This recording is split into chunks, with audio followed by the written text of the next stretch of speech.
Klassiker, eigentlich aus der französischen Patisserie, aber auch hier in Deutschland ist es nicht ganz unbekannt. Wenn ihr das in groß sehen möchtet, wir machen es ja hier als Törtchen, dann schaut doch mal bei meinem Kollege, bei Marcel vorbei. Der hat das Ganze schon in Tortenform gemacht. Aber okay, fangen wir einfach mal an. Was ihr hier seht, ist, dass ihr eben nicht so viel seht, weil was ich jetzt hier vorbereite, ist einmal Brandteig, den ich euch schon gezeigt habe, schon in mehreren Videos, und ein Blätterteig, den ich euch auch schon in mehreren Videos gezeigt habe.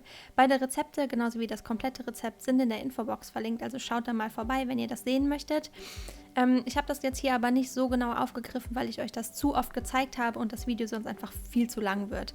Aber ich kann euch auch noch hier mit auf den Weg geben, wenn ihr Bock habt, greift ihr einfach zu Brandteig aus dem Tiefkühlfach und zu fertigen Windbeuteln. Dann spart ihr euch total viel Arbeit und das Ganze geht noch schnell. Naja, ultra schnell geht es nicht, aber allzu aufwendig fand ich es jetzt im Endeffekt auch nicht zu machen. Also das schon mal so als Tipp, falls ihr ein bisschen fuschen möchtet. Ich habe hier auf jeden Fall meine jeweilige Basis, also Windbeutel und die Böden, am Abend vorbereitet, und jetzt hier am nächsten Morgen kümmere ich mich um meine Creme, um meine Füllung. Ich kenne das als Creme légère, aber wenn ihr das unter anderen Begriffen kennt, lasst mich das gerne mal wissen, können wir uns super gut austauschen. Einfach in die Kommentare schreiben. Creme légère ist im Endeffekt so eine Art, nennen wir es einfach mal Vanillepudding, aufgelockert mit einer italienischen Baiser. Das ist soweit schon fast alles. Also was ihr jetzt hier seht, ist, dass ich mir meine Milch aufkoche. Da ist Zucker drin, da ist Vanille drin. Da kommt jetzt gleich meine Stärke mit Eigelb rein. Und wenn das Ganze abgekocht ist, kommt dann meine Gelatine zum weiteren Abbinden rein. Also, Eigelb mit Speisestärke ganz feste verrühren und dann zum Angleichen, damit unsere Eigelbe nicht im Endeffekt Rührei werden, etwas von der heißen Milch dazu einrühren, und sobald das so ein bisschen an Temperatur gewonnen hat, wird dann diese mittlerweile heiße Eigelbmasse zur fast kochenden Milch dazu getan, und dann wird das Ganze so komplett aufgekocht, bis ihr einfach eine abgebundene Vanillecreme, einen abgebundenen Pudding habt. Da könnt ihr das sehen, sieht halt nach ganz normalem Pudding aus. Wer hier fuschen möchte oder sich auch nochmal leichter machen möchte, kocht einfach nur einen halben Liter Pudding nach Packungsanleitung von Dr. Oetker oder von Aldi oder wem auch immer. Einfach nur einen Pudding kochen, da dann die Gelatine einrühren und das Ganze dann so abgedeckt einfach erstmal kurz auf Seite stellen, während wir uns jetzt gleich um unsere Baiser kümmern. Also ich denke, diesen Schritt kriegt ihr alle hin. Genauso wie ein bisschen Blätterteig eventuell auch einfach kaufen, um zu fuschen, als auch Brandteig zu machen oder eventuell Windbeutel zu kaufen. Aber gut, mein Pudding steht auf Seite, der bleibt auch noch heiß, das soll er auch sein, ist nur abgedeckt, steht ganz, ganz hinten, falls ihr das sehen könnt. Und ich kümmere mich jetzt hier um meine italienische Baiser, also Eiweiß aufschlagen und Zucker mit Wasser zu 120 Grad ungefähr kochen. Es ist wichtig, dass ihr auf diese Temperatur kommt, weswegen ich mir auch hier ein Thermometer eingehangen habe. Ich verlinke euch das mal, genauso wie den ganzen anderen Unfug, den ich im Laufe des Videos benutze, unten in der Infobox. Schaut da gerne mal vorbei. Falls ich was vergessen habe, einfach Bescheid sagen. Aber hier könnt ihr sehen, mein Zuckersirup war dann auf Temperatur und wird in die aufschlagende Baiser dann einlaufen gelassen. Am besten so ein bisschen am Rand runterlaufen lassen. Und dann wird das Ganze so lange weiter geschlagen, bis ihr den Zuckersirup halt da drin habt und eure Baiser nicht ganz auf Raumtemperatur ist. Bei mir war sie immer noch gut warm und das konnte sie auch weiterhin sein. Aber ihr seht, die kriegt so eine ganz, ganz tolle Konsistenz, so eine ganz schöne, geschmeidige, seidige Textur.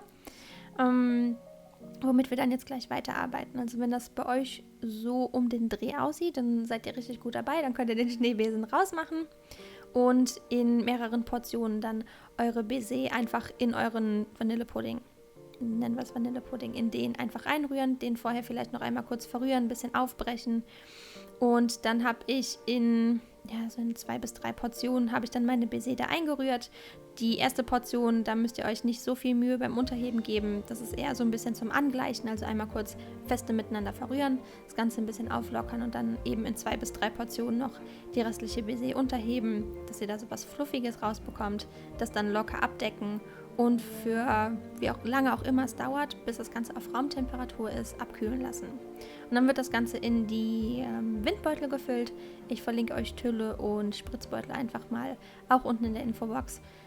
Da kann ich euch ehrlich gesagt nicht so viel zu erklären. Ich denke, das erklärt sich aber auch von selber. Einfach eure Windbeutel füllen, bis die halt schön voll sind, dann auf Seite legen und für eine gute Stunde in den Kühlschrank tun. Und in der Zeit, wo das jetzt kalt stand, habe ich mich um meinen nassen Karamell gekümmert. Das ist Wasser und Zucker aufkochen, bis ihr halt so eine richtig schöne Bernsteinfarbe habt. Das Ganze dann auf kleinste Stufe auf dem Herd warm halten, während wir jetzt hier unsere Windbeutel eintunken. Zuerst habe ich den Kopf eingetunkt. Das heißt, der Verschluss unten, der guckt immer noch nach oben. Der wartet auch erstmal, aber ihr tunkt halt nach und nach eure ganzen Windbeutel ein, dass die so einen karamelligen Popo bekommen. Und wenn das der Fall ist, dann sollte das ungefähr so aussehen.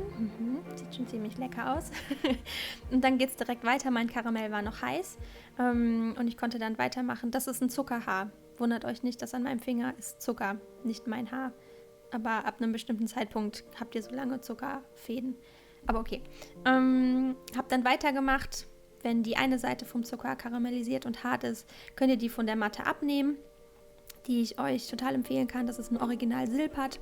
Unten verlinkt, eine absolute Investition für den Rest eures Lebens. Kümmert euch dann aber weiter halt um eure Windbeutel. Die werden dann von der anderen Seite einmal in den Karamell getunkt und auf eure Saint-Honoré-Basis dann halt aufgeklebt. Und innerhalb von wenigen Sekunden eigentlich wird der Karamell halt fest, sodass das Ganze dann schön festklebt und ihr euch weiter um das restliche Törtchen kümmert. Ich hatte meine Creme noch in meinem Spritzbeutel. Habe die dann einfach gefüllt. Seht ihr auch, wie es funktioniert. Einfach so ein bisschen überall dazwischen spritzen. Und der letzte Schritt war dann, dass ihr eure süße Sahne aufschlagt. Also Schlagsahne bitte steif schlagen. Wer mag, kann ein bisschen Vanillezuckerchen dazu tun. Was ich auf jeden Fall empfehle, ist etwas Sahne steif dazu tun, damit eure Sahne halt genug Stand hat und auch schön an Kontur stehen bleibt und das halt wirklich hübsch aussieht. Also hier ein bisschen Sahne steif dazu und wenn das Ganze gut aussieht, auch hier wieder in den Spritzbeutel füllen und dann wird ausgarniert und halt aufdressiert. Auch da gibt es kaum was Großes zu erklären. Da könnt ihr sehen, das wird einfach nur jeweils zwischen die Windbeutel gespritzt. Einmal, zweimal, dreimal und obendrauf dann eine Rosette. Und was ich dann zum Abschluss gemacht habe, ist, dass ich noch ein paar kandierte Blumen, ich glaube Veilchen sind das, hatte. Die habe ich noch oben drauf gesetzt. Wer sich anhören möchte, was ich dazu zu sagen habe oder da eine Anleitung zu haben möchte, klickt auf jeden Fall mal unten in der Infobox, da ist das Video hier verlinkt, genauso wie in der Infokarte. Die habe ich zur Deko genommen und wie man Pistazien da drüber streuselt, das habe ich euch auch erspart. Die sind dann auch noch da drauf gewandert.